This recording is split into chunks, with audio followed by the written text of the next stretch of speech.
If there's a paradise on Earth for salmon, a wild place without hatcheries and dams, it's in Bristol Bay, Alaska.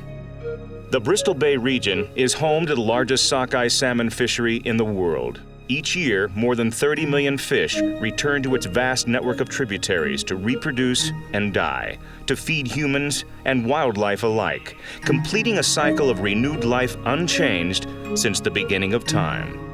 Unchanged until now.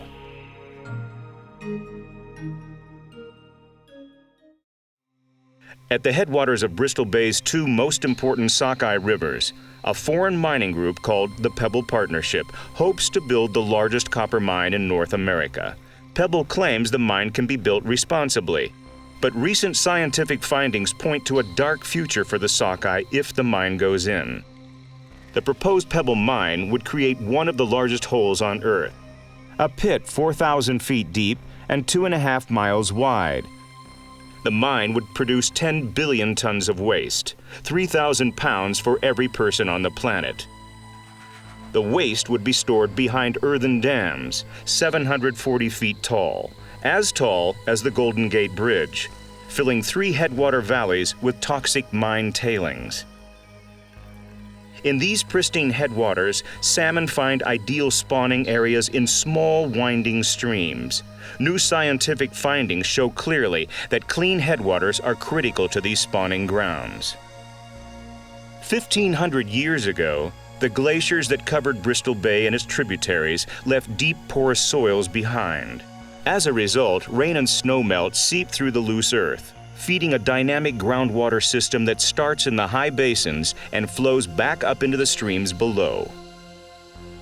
In winter, this upwelling of constant temperature groundwater into streams keeps the spawning beds ice-free. The salmon eggs nestled in the gravel never freeze and continue to grow, nourished by oxygen-rich groundwater.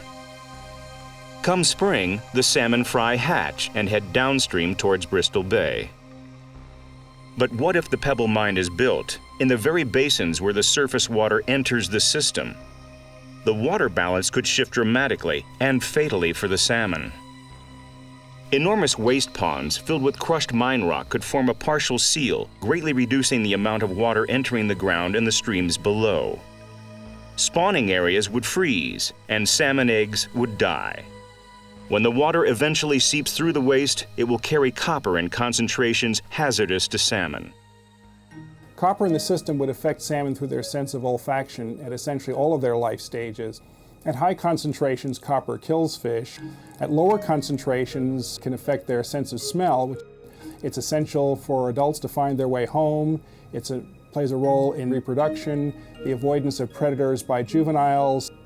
So the sense of smell is extremely important to salmon.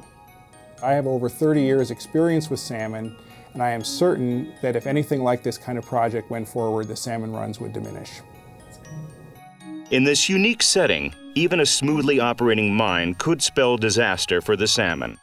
The groundwater that now protects the salmon will likely doom it if the mine is built. When the copper is gone and the Pebble Partnership leaves, the waste ponds and a toxic pit lake will sit above Bristol Bay forever, leaching toxins into the groundwater and streams. The science is clear.